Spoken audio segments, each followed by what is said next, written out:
கேள்விகளை நீ கேட்கிறாயா அல்லது நான் கேட்கிறேன்? வணக்கம்.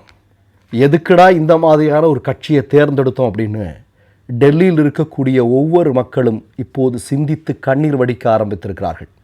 என்ன நடந்திருக்கு தெரியுமா?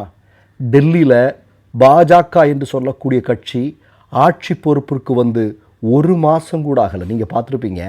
இன்றைக்கு அங்கே மத வன்முறையை தூண்டுவதற்காக பாஜக ஒரு விதையை தூவியிருக்கிறது. என்ன அப்படின்னா, டெல்லியில் அக்பர் சாலை என்று சொல்லக்கூடிய ஒரு புகழ்பெற்ற இடம், அங்கே இருக்கக்கூடிய அக்பர் சாலை என்கிற பெயரில் இருக்கக்கூடிய ஒரு பெயர் பலகை, இதில் கருப்பு மைய வந்து பூசியிருக்கிறானுங்க. யாரெல்லாம் அப்படின்னா, இந்து ராஷ்டிர நவ நிர்மாண் சேனான்னு எவனோ ஒருத்தன், ஆர்எஸ்எஸ் பஜ்ரங்கதள், அவன் இவன் எவன் எல்லாமோ என்ன பல்வேறு பேரில் தானே இருக்கிறானுங்க. இவனுங்க எல்லாம் வந்து அந்த அக்பர் சாலை என்று பெயரிடப்பட்ட அந்த பெயர் பலகையில் கருப்பு மைய பூசியிருக்கிறாங்க. அது மட்டும் இல்லை, மகாராணா பிரதாப்னு சொல்லக்கூடிய நபருடைய புகைப்படத்தை அந்த இடத்துல வந்து ஒட்டி இருக்கிறானுங்க.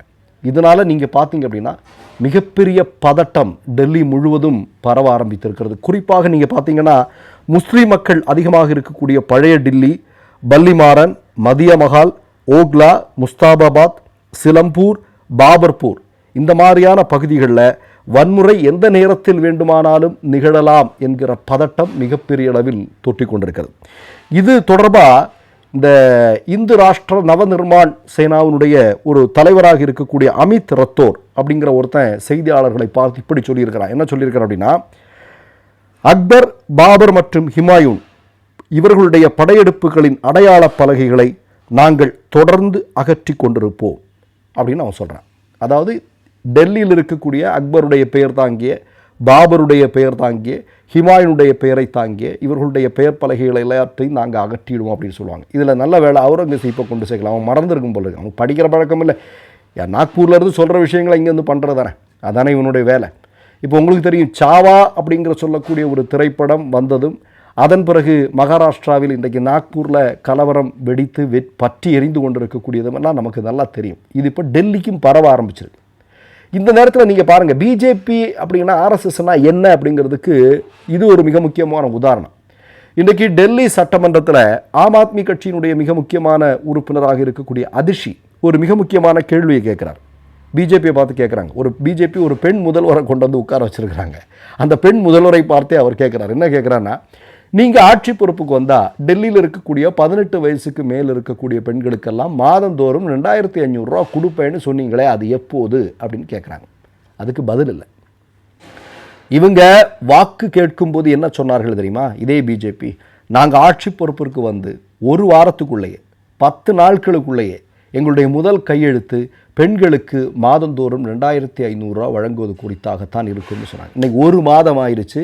அந்த பெண்களுக்கு கொடுக்குறேன்னு சொல்கிற 2500 ரூபா எங்கே, ஏன் கொடுக்கல அப்படின்னு கேட்குறாங்க. கூடுதலாக அதிர்ச்சி ஒரு செய்தி சொல்கிறாங்க. என்னென்னா, எல்லா பெண்களுக்கும் கிடையாதாம், 1% பெண்கள். அந்த 1% பெண்கள் என்ன அப்படிங்கிறத முடிவு செய்கிறதுக்கு குழு கூட்டம் நடத்தியிருக்கலாம். அப்போ எவ்வளோ பெரிய ஃப்ராடு கும்பலாக இருக்கும் பாருங்கள்.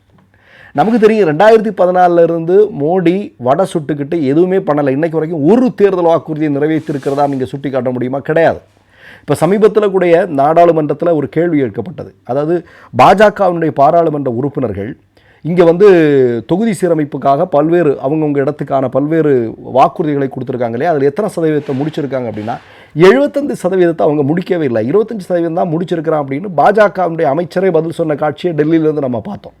அப்போ மக்கள் நலன் சார்ந்த பிரச்சனைகளில் எதுவுமே கவனம் செலுத்துறதில்ல, கலவரம் செய்கிறது, இது மாதிரியான மத வன்முறையை தூண்டுறது, இதுதான் இவங்களுடைய திட்டமாக இருக்குது. கொஞ்சம் யோசிச்சு பாருங்கள். நான் ஆரம்பத்தில் சொன்னேன் இல்லையா, இப்போது டெல்லியில் இருக்கக்கூடிய மக்கள் கண்ணீர் வடித்து கொண்டிருப்பார்கள். ஆம் ஆத்மி மாதிரியான ஒரு கட்சியை தூக்கி எறிஞ்சிட்டு இந்த பிஜேபியை கொண்டு வந்து உட்கார வச்சுட்டோம்னா எதுக்குடா அப்படின்னு. இதை வந்து நான் மீண்டும் சொல்கிறேன், நம்ம காலில் போட்ட ஒரு பதிவில் கூட சொல்லியிருந்தோம். இன்றைக்கி நாக்பூரில் வெடித்த அந்த கலவரம் டெல்லி வந்துருச்சு. இது இப்படியே பரவும். நீ பார்த்து மத்திய பிரதேசத்துக்கு எப்போ போகும்னு தெரியல, உத்தரப்பிரதேசம் அந்த இடத்துல தான் இருக்குது, சொல்ல வேண்டிய தேவையில்லை. இது எப்படியெல்லாம் பரவுது பாருங்கள். ஏற்கனவே மணிப்பூர் பற்றிட்டு இருக்கு. அப்போ ஒன்று மட்டும் பாருங்கள், ஒரு மாநிலத்தில் நீங்கள் நமக்கு முக்கியமான தேவை உணவு இல்லைன்னா கூட பரவாயில்லைங்க, சாப்பிடாம கூட 4-5 நாள் இருந்துடலாம் இல்லையா. எதுவும் வீடு இல்லைன்னா கூட ஏதோ ஒரு சாலை ஓரத்தில் கூட படுத்துங்கிடலாம். ஆனால் மன நிம்மதி இல்லைன்னு வைங்க, ஒரு அமைதி சமூகத்தில் இல்லைன்னு வைங்க, ஒரு 10 செகண்ட் கூட நம்மளால் வாழ முடியாது. பிஜேபிக்காரன் வந்தான்னா அது சுத்தமாக அந்த இடத்துல இருக்காது அப்படிங்கிறதுக்கு டெல்லியும் உதாரணமாக இன்றைக்கி வந்திருக்கு. மற்றொரு நிகழ்வில் சந்திப்போம். நன்றி, வணக்கம். மை நேம் இஸ் ரெட் சேனலை சப்ஸ்கிரைப் பண்ணிக்கோங்க. அதுக்கப்புறமா பக்கத்தில் இருக்கிற ஜாயின் பட்டனை கிளிக் பண்ணீங்கன்னா ஒரு நியூ பேஜ் ஒன்று ஓப்பன் ஆகும். அதுலேயும் ஜாயின் பட்டனே கிளிக் பண்ணிக்கோங்க. அதில் பார்த்தீங்கன்னா credit R debit card options இருக்கு.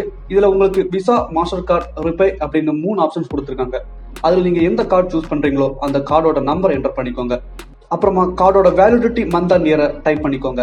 அடுத்தபடியா உங்க கார்டோட பின்னால சிவிசி கோடுன்னு சொல்லிட்டு 3 நம்பர்ஸ் கொடுத்துருப்பாங்க. அந்த நம்பர் இதில் என்டர் பண்ணிக்கோங்க. அப்புறமா அட்ரஸ் அண்ட் இன்ஃபர்மேஷன் என்டர் பண்ணிட்டு பைங்கிற பட்டனை கிளிக் பண்ணிக்கோங்க. ஒருவேளை உங்க கார்டு நம்பர் இன்வாலிட்னு காமிச்சிச்சுன்னா உங்க கார்டுல இன்டர்நேஷனல் யூசேஜை எனேபிள் பண்ணுங்க.